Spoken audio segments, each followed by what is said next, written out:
Hello friends, मेरा नाम कुणाल है और आप सबका स्वागत करता हूं आपके अपने channel railway journey with Kunal पे। तो आपका वैकेंसी जो आप वेट कर रहे थे non technical popular category under graduate के लिए 12th पास के लिए, तो वो वैकेंसी अभी आ गया है। आज नोटिफिकेशन आउट हो गया है और कल से अप्लाई करना स्टार्ट हो जाएगा। तो जल्दी से हम लोग कवर कर लेते हैं। आपका जो भी इसमें इंपॉर्टेंट चीजें हैं मैं वो सारा आपको एक एक करके कवर कर लिया हूँ, बहुत ही कम टाइम में, शॉर्ट टाइम में। तो आपको एक आइडिया लग जाएगा आपका एग्जाम स्टेजेस क्या है, एज रिक्वायरमेंट क्या है, सब चीज मैंने एक एक करके कवर कर लिया है। जो भी इंपॉर्टेंट चीज मुझे लगा है नोटिफिकेशन से निकाल के, तो मैंने सारा चीज कवर कर लिया है। आप एक बार वीडियो को पूरा देखें और शॉर्ट में मैंने ट्राई किया है कि सारा कुछ मैं एक्सप्लेन कर दूं आप लोग को। तो यहाँ देख सकते हैं CN06 2024 ये आज पब्लिश हो चुका है। Centralised employment notice, recruitment for the post of various post of non technical popular category under graduate के लिए। तो अंडर ग्रेजुएट भी अप्लाई कर सकते हैं। मिनिमम क्वालिफिकेशन मैं आगे बताऊंगा कि मिनिमम क्वालिफिकेशन आपका जो भी है वो अप्लाई कर सकते हैं। मतलब 12th जो किए हुए हैं, 12th किए हुए हैं वो अप्लाई कर सकते हैं। उसके बाद हायर एजुकेशन वाले भी आप अप्लाई कर सकते हैं। ठीक है, तो चलते हैं, आपको एक एक स्लाइड पे ले चलते हैं। मैंने सब कुछ इंपॉर्टेंट चीजें निकाल के रखा है, तो चलिए आप लोग को बताते हैं। तो फर्स्ट है आपका ये डेट ऑफ एप्लीकेशन। आज 20 तारीख को आपका जो सेंट्रलाइज्ड एम्प्लॉयमेंट नोटिस है वो आउट हो चुका है। 21 कल से फॉर्म फिलिंग स्टार्ट हो जाएगा। क्लोजिंग जो है आपका 20/10 तक, मतलब का अक्टूबर 10 तक आपका रात के 12 बजे तक चलेगा। ठीक है, तो उससे पहले आप लोग SC ST आपका जो भी कैटेगरी से दे रहे हैं, OBC हो गया, EWS हो गया, तो ये अगर आपने नहीं बनवाया है तो ट्राई करें कि आप लोग 20 अक्टूबर से पहले बनवा ले और बनवाने के बाद ही आप अप्लाई करें। ठीक है, और पेमेंट के लिए 2 दिन एक्स्ट्रा दिया हुआ है। आप लोग फॉर्म भर भी देंगे तो पेमेंट जब फाइनल सबमिट कर देंगे तो आपका पेमेंट अगर ड्यू रहता है तो आप 20, 21 और 22 को आप पेमेंट भी कर सकते हैं। ठीक है, उसके बाद आपका 10 दिन के लिए अगर कुछ करेक्शन करना है फॉर्म में, मतलब कोई गलती हो गया है फॉर्म में आपसे, तो वो करेक्शन के लिए 10 दिन आपका मॉडिफिकेशन विंडो भी ओपन रहेगा। आप लोग को जब भी मॉडिफिकेशन करेंगे तो अगर एक बार करते हैं तो 250 रुपए देना पड़ेगा, प्लस आप लोग 2 बार करेंगे तो फिर से 250 आपको देना पड़ेगा। अगर जितना बार भी करना है आप लोग मॉडिफाई कर सकते हैं, बट हर टाइम आपको 250 पे करके आपको ये मॉडिफाई करना पड़ेगा आपका जो भी फॉर्म है। ठीक है, तो आप लोग ये श्योर करें, आप लोग फॉर्म फिलअप करें तो उस टाइम ये श्योर करें कि प्रीव्यू एप्लीकेशन देता है, वहां पे आप 1 बाय 1 सारा डाटा आप लोग मैच कर लें और कुछ भी गलती नहीं करें। ठीक है, उससे आपको 250 रुपया बच जाएगा। एप्लीकेशन विंडो पे जाना ही क्यों है, उससे पहले आप लोग को प्रीव्यू का ऑप्शन देता है। तो प्रीव्यू में आप लोग सारा अपना डाटा है 1 बाय 1 सब कुछ चेक कर ले, नेम से लेके अपना जो भी कास्ट सर्टिफिकेट अपलोड कर रहे हैं उसका जो नंबर होता है वो भी मैच कर ले, अपना 10th कहाँ से किया है, 12th कहाँ से किया है, अपना हायर एजुकेशन है तो वो कहाँ से किया है, तो वो सब कुछ एकदम एग्जैक्ट जो है वो 1 बाय 1 करके सारा मैच कर लें। ठीक है, उसके बाद ही फॉर्म अप्लाई करेंगे। ठीक है, तो चलते हैं नेक्स्ट है आपका पोस्ट, क्या क्या पोस्ट के लिए वैकेंसी निकला है। तो आपका कमर्शियल कम टिकट क्लर्क, अकाउंट क्लर्क कम टाइपिस्ट, जूनियर क्लर्क कम टाइपिस्ट और ट्रेंड क्लर्क के लिए तो लेवल 2 और लेवल 3 का पोस्ट निकला है। ठीक है आपका, तो इसमें मेडिकल कैटेगरी देख लीजिए, B2, C2, A3। तो मेडिकल कैटेगरी के बारे में अगर किसी को जानना होगा कि मेडिकल कैटेगरी में क्या क्या चेक होता है, तो मैंने अपना एक्सपीरियंस शेयर किया है और वीडियो का लिंक डिस्क्रिप्शन में है। मैंने बताया है कि मेरा जो मेडिकल हुआ था वो कैसे हुआ था, तो एक बार आपको आइडिया लग जाएगा क्या क्या चेक होता है, वहां से आप जाके देख सकते हैं। ठीक है, और मैंने एक सेपरेट वीडियो भी मेडिकल कैटेगरी पे बनाया था कि आपका जो A3 में है, B2 में है, B1 में है, क्या क्या चेक होता है, कैसे कैसे होता है, तो सब कुछ मैंने बताया था। तो वो वीडियो के डिस्क्रिप्शन में है आपका लिंक, वहां से आप जाके देख सकते हैं। तो टोटल वैकेंसी देख सकते हैं, कमर्शियल कम टिकट क्लर्क के लिए 2022 है, आपका अकाउंट क्लर्क कम टाइपिस्ट के लिए 361 निकला हुआ है, और जूनियर क्लर्क कम टाइपिस्ट के लिए 990 और ट्रेंड क्लर्क के लिए 72। तो टोटल आपका 3445, मतलब 3445 नंबर ऑफ सीट्स निकला है। बहुत ही कम है पिछले ईयर के मुताबिक। इससे अंदाजा लगा सकते हैं आप लोग कि इतना कम वैकेंसी है कि कोई भी जोन सेफ नहीं है। कोई भी जोन ऐसा होगा कि आप लोग को सेफ लग रहा होगा, तो मैं बता देता हूं कि आप लोग का कोई भी जोन ऐसा नहीं होगा जो सेफ होगा। ठीक है, तो आप कहीं से भी श्योर होके मतलब अप्लाई कर सकते हैं, उतना टेंशन लेने का जरूरत नहीं है ये सेफ जोन है वो डेंजर जोन है।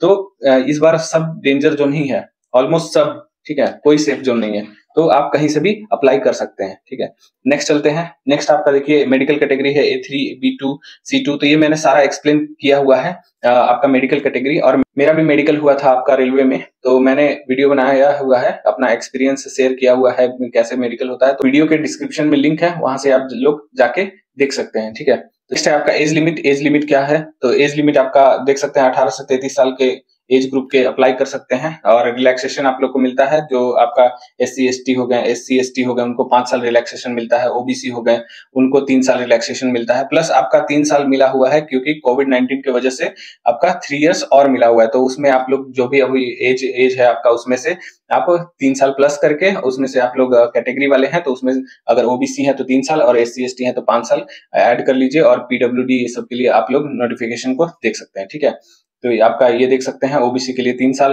SC/ST के लिए 5 साल है।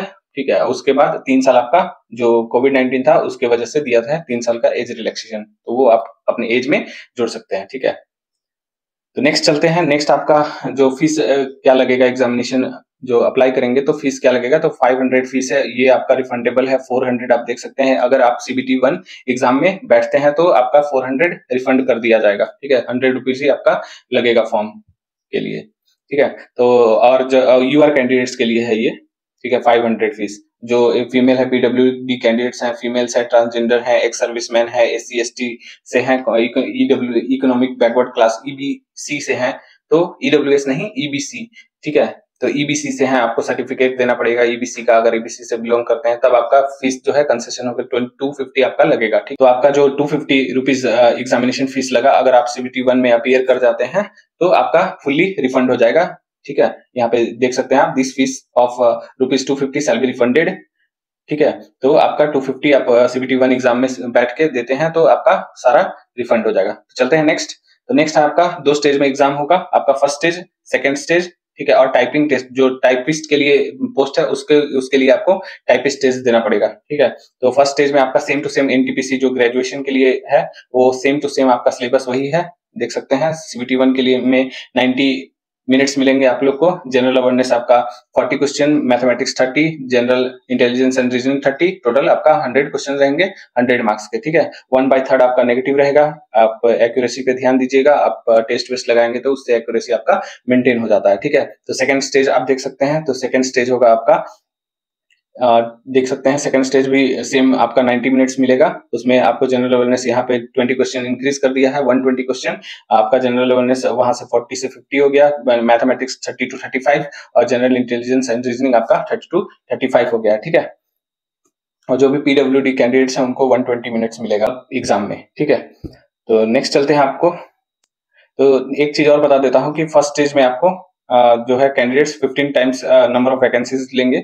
उसके बाद जो अपीयर होंगे CBT 2 में, जो CBT 2 का मेरिट आएगा उसमें आप टाइपिस्ट के लिए 8 टाइम्स आपका जो कैंडिडेट्स हैं वो क्वालिफाई करेंगे। ठीक है, उसके बाद आपका मेरिट बनेगा।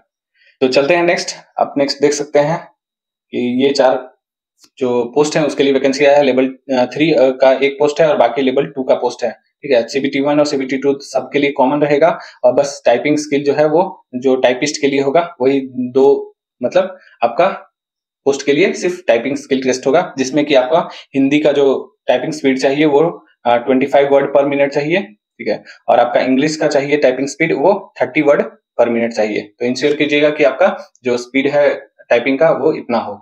ठीक है, और एक्यूरेसी के साथ। तो नेक्स्ट चलते हैं आपका, नेक्स्ट देख लेते हैं पूरा कैटेगरी वाइज वैकेंसी देख लेते हैं। तो UR के लिए आपका टोटल वैकेंसी देख लेते हैं, तो टोटल वैकेंसी 1563 ही है। SC के लिए 504, ST के लिए 311, आपका OBC के लिए 762 और आपका EWS के लिए 305 और आपका जो टोटल वैकेंसी है वो 3445 वैकेंसी ही ऑनली दिया है इस बार। ठीक है, तो उस हिसाब से आप लोग प्रिपेयर करेंगे। नेक्स्ट देख लेते हैं। तो नेक्स्ट आपका मिनिमम एजुकेशनल क्वालिफिकेशन देख लेते हैं क्या क्या चाहिए। तो जो भी मेरे साथ जुड़े हुए हैं उनको एक बार बता देता हूं कि आप लोग बीटेक या फिर डिप्लोमा होल्डर्स होंगे। तो डिप्लोमा होल्डर्स वाले जो होंगे वो डिप्लोमा होल्डर्स वाले एलिजिबल नहीं होंगे। एज अ 12th इक्विवेलेंट होता है बट 12th नहीं होता है डिप्लोमा। ठीक है, तो यहाँ पे साफ लिखा हुआ है कि +2 स्टेज किए होंगे या फिर उससे हाईएस्ट स्टडी किए होंगे तभी आप अप्लाई कर सकते हैं। यहाँ पे देख सकते हैं आप। ठीक है, तो आपका जो जिन्होंने भी डिप्लोमा किया हुआ है वो एलिजिबल नहीं है, आप लोग अप्लाई नहीं कर सकते हैं। ठीक है, उसके बाद आप देख सकते हैं कि 12th में आपको मिनिमम जो UR कैंडिडेट्स हैं या OBC कैंडिडेट्स हैं उनको 50% 12th में चाहिए, तभी आप अप्लाई कर सकते हैं। अगर आपका 50% से आपका मार्क्स कम है, 50% 12th में कम है तो आप अप्लाई नहीं कीजिए, क्योंकि आपका वेस्ट ही जाएगा, क्योंकि आप एलिजिबल ही नहीं है अप्लाई करने के लिए। ठीक है। तो सब में यही है, आपका चारों पोस्ट में सेम चीज है, सेम चीज लिखा हुआ है, बस इसमें ऐड किया गया है कि हिंदी और इंग्लिश जो है वो आपका टाइपिंग होगा, जो 2 पोस्ट आपका टाइपिस्ट का है तो उसमें। तो ये था आपका टोटल वैकेंसी का एक समराइज मैंने दे दिया, ब्रीफ कर दिया छोटा-सा। तो होप सो आप लोग को वीडियो अच्छा लगा हो, और तो इसके अलावा और कुछ भी डाउट है आपको इस वैकेंसी से रिलेटेड तो आप कमेंट बॉक्स में कमेंट करें, मैं कमेंट का जवाब देने का कोशिश करूंगा। तो चलिए मिलते हैं नेक्स्ट वीडियो में, तब तक के लिए जय हिंद, जय भारत, थैंक यू।